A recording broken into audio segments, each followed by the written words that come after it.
Okay, President call the Wilma roll, Roberts. please. Present. Vice President Ann Denton, Here.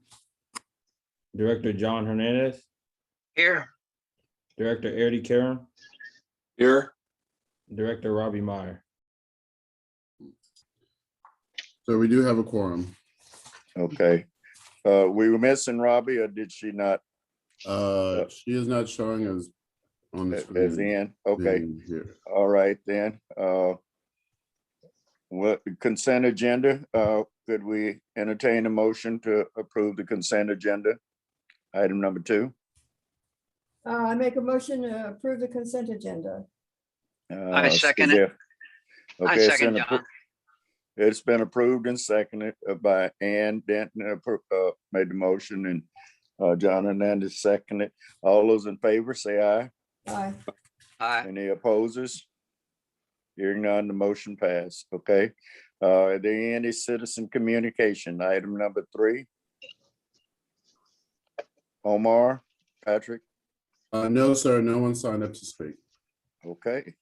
Hearing none, we'll move forward to the action items.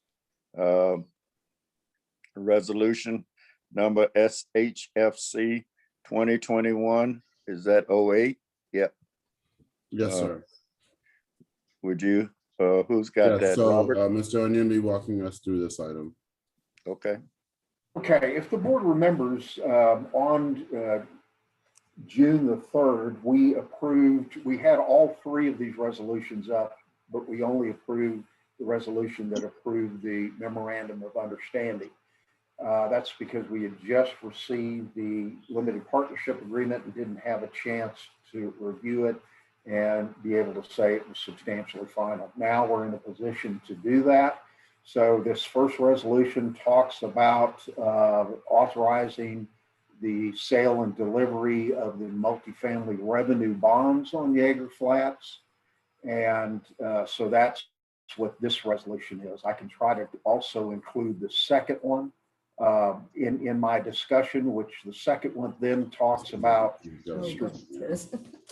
strategic, also entering into a partnership arrangement, which is what was contemplated originally. Also wanted to put in the fact that within the staff report and what's happened is that this particular transaction is setting aside 5% of the units at 30 and the other 5% best efforts to serve people at 30%, provided they receive a voucher. So that's part of this transaction. These are the 2 things that we're asking for in resolution 08 and 09. With that, we'll be in a position to close in early July. Robert, who's our partner again? It is Elmington, and there are the people that we also did a transaction, Wild Horse Flats, that we did probably about 4 or 5 months ago. Say their name one more time. Elmington. Elmington. Yes, ELLINGTON. Okay, thank you. Mm-hmm.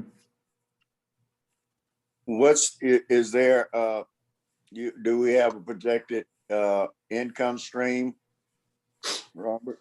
Oh, absolutely. We have a projected income stream, and I can certainly provide the numbers that support that, the debt, the sources and uses of funds, and it's all been approved by the lender and the equity provider. So we're in a position to move forward and close. Yeah. Is it equal to or greater than anything that we've done recently, or what? Yes, I mean, the rents that they're projecting are the 60% rents, with the exception of 30% units. And, this will take approximately 18 months to complete. Given the market in the city of Austin and where it's located, we anticipate that it's going to lease up rapidly. All right. Any other questions? Hearing none, is there a motion for a resolution A, This is Ann. I make a motion to adopt resolution number SHFC 2021 08. I'll second. it's been moved by Ann and seconded by Eddie to adopt resolution number A, which is SHFC 2021-08. All those in favor say aye. Aye. Aye. Oppose? No opposed, then motion passed. And I think we added Robbie, I heard in the meeting. So Omar, would you add us, Director Myers to the attendance? Yes, sir. Okay. Moving forward, scroll down, please.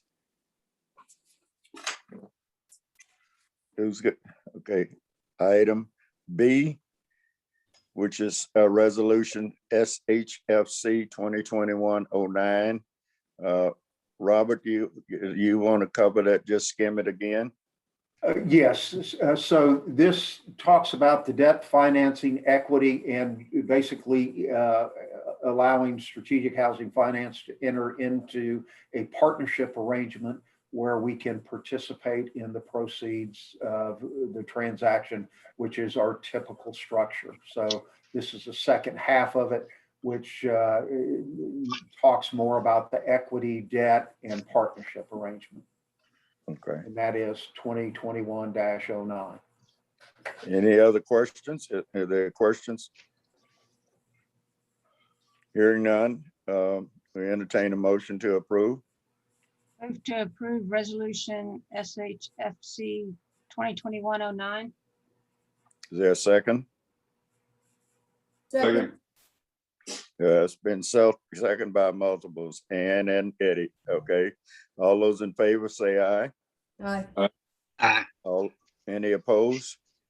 Hearing no opposals, the motion passed. Okay.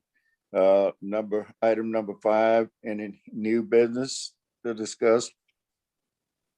This is Ann. I was hoping that we could get a report on the status of things at Rosemont, including payment to people. There's one household that there's some sort of disagreement or just delay in payment. I just would like an update on how things are going at Rosemont. Please do. Is that going to be Keith or you, Patrick? I can share a little bit and others can chime in. I think one of the issues, I think for the most part, most of those that have been adversely impacted by the storm have been compensated accordingly. There's one gentleman whose refund of his security deposit was in question in terms of the amount. But on Friday, I did get confirmation that his rent and security deposit was prorated. However, I don't know. I'm hoping that they've cleared that up with him. He did have some extenuating circumstances, but we'll just continue to work with him on that. But that was the primary issue that was still outstanding. And I think there was one young lady, her name is Miss Reams, who would like to probably be relocated. At the time, I don't believe that there was any units that were readily available for her. Her lease is up, I believe, in September. So we are awaiting her response in terms of how she'd like to proceed. But not to get too far in the weeds, I mean, essentially, we just need to work with these individuals. They are moving forward with a tenant council, tenant advisory council. We did send them draft examples, one which Ms. Myers provided to us, and then we had a couple others. So they ideally will have a meeting soon to be able to go ahead and move forward with that. But all in all, I'll let Robert and O'Keefe share about the issue relative to the repairs and the insurance status of the insurance claim. But that's what I have. Let me ask you this, Patrick, before we go to Robert. With the gentleman with the prorated rent, and I can understand prorating the rent, but why would we prorate the deposit? Is there damages or something that he No. caused or what? The deposit was prorated when he moved in additionally, and I don't know what the basis for why that was, but I got a copy of the money order. I got a picture of the money order that was given for rent and for the security deposit, and in fact, it's not a full month's rent. So we're not sure. I'm not sure the details of it. I mean, and I think folks weren't there obviously because it was, and I don't know what if there's notes in the file, but I got that at least late Friday, so I'm hoping that today we potentially could sort of resolve that, at least discuss with the gentleman what it transpired. But it shows that what he put down when he moved in was only a portion of what people typically put down for a security deposit.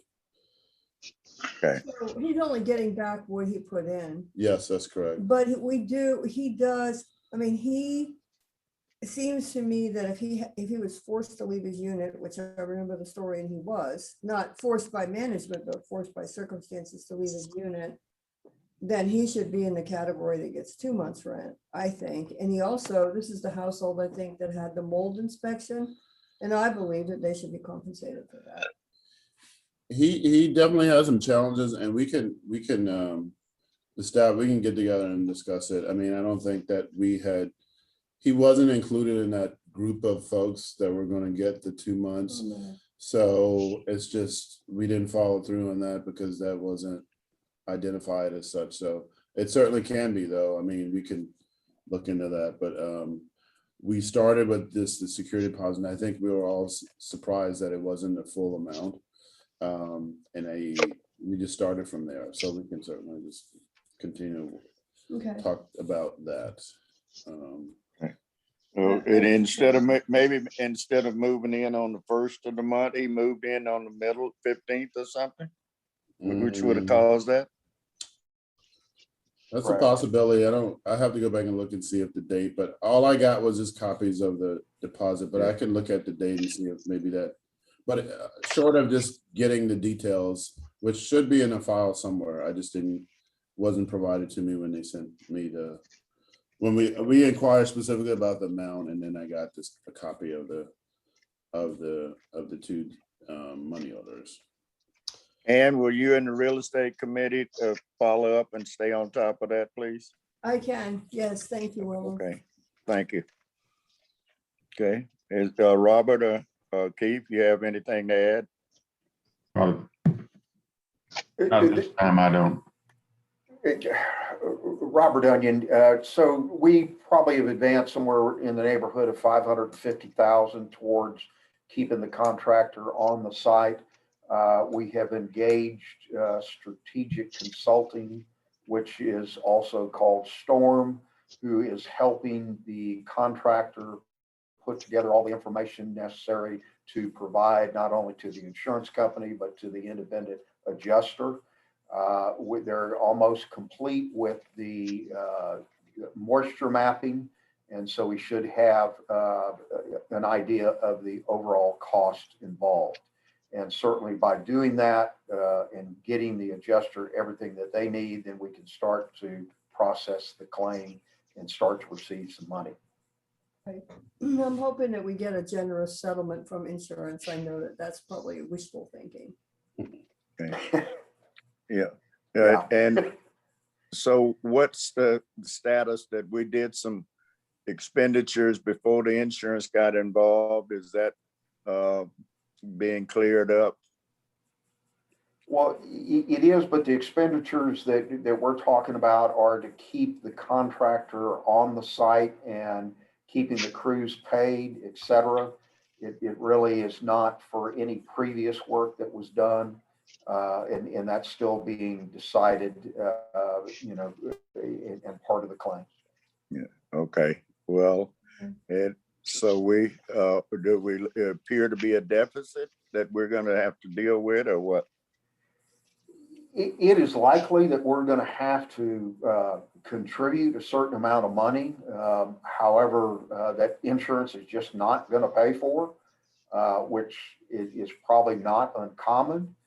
The amount, it's very preliminary at this point. So, I hate to throw out any kind of number because we just don't have a good idea, and we certainly don't know what insurance is going to compensate us for. Right. And I think, that for the, we should remember that that an adequate response to the tenants at this property was delayed. Part of that was related to the change in property management companies, and part of that was just an inexcusable delay. And so I think that we have an obligation to resolve all of the issues as quickly as we can. And I think this one lingering sort of issue around this tenant that was forced to move, I think we should review that and respond to that with a generous eye. Okay. Do we need a motion or action on this, I think so. Patrick or Ann? No, sir, it's just an update Allow and there's y'all to do that. no action required. I mean, staff's and committees are still working on resolving it. So that directive was given some time ago, so we're still working on it. Okay. All right. Any other questions or any other concerns?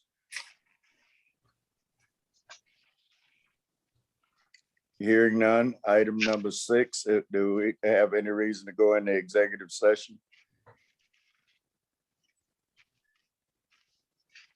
Okay, if not, we'll adjourn the meeting could I get a motion to adjourn? Move to adjourn. Second. All in favor? Aye. Okay, we'll turn it over to you, Ms. Myers.